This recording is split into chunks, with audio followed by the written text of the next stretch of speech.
God friends. 1 தீமோத்தேயு 4ஆம் அதிகாரம் 3ஆம் வசனம்.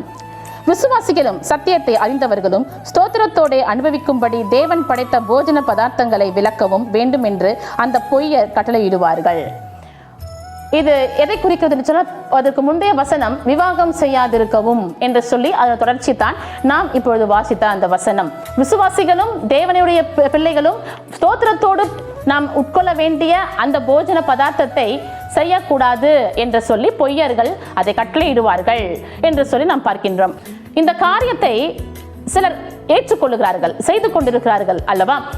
இவர்கள் விவாகம் செய்யாதிருக்கணும், தேவனுடைய பிள்ளைகளாய் இயேசுவை ஏற்றுக்கொண்டவர்கள் துறவியின் வாழ்க்கையை வாழ்வது அல்லது பரிபூர்ணமாக குடும்பத்தை விட்டு விலகி இருப்பது, இது கர்த்தருடைய அழைப்பாக இருக்கும் பட்சத்தில் அதை ஏற்றுக்கொள்கிறோம். அது அவர்களாகவே முன்வந்து துறவியினுடைய வாழ்க்கையை ஏற்றுக்கொள்கிறார்கள். ஆனால் மற்றவர்களை நாம் என்ன செய்யக்கூடாது? கட்டாயப்படுத்தக்கூடாது. எப்படியாக?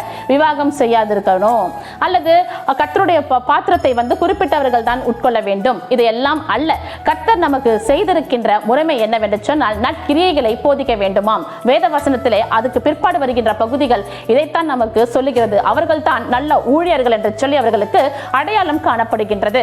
இன்று நம்மளுடைய வார்த்தை, மற்றவரிடத்தில் நாம் போதிக்கின்ற வார்த்தை எப்படிப்பட்டதா இருக்கின்றது?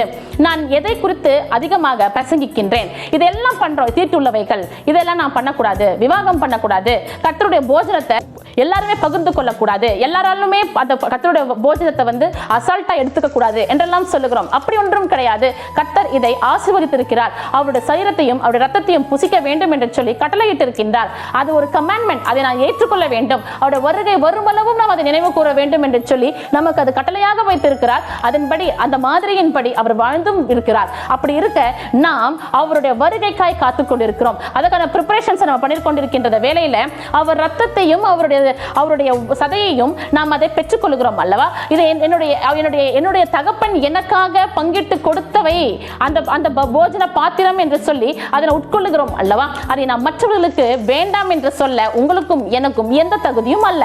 தேவன் அதை அநேகருக்கும் எந்த பாரபட்சமும் இல்லாமல் கொடுத்திருக்க, நான் என்ன செய்யக்கூடாது?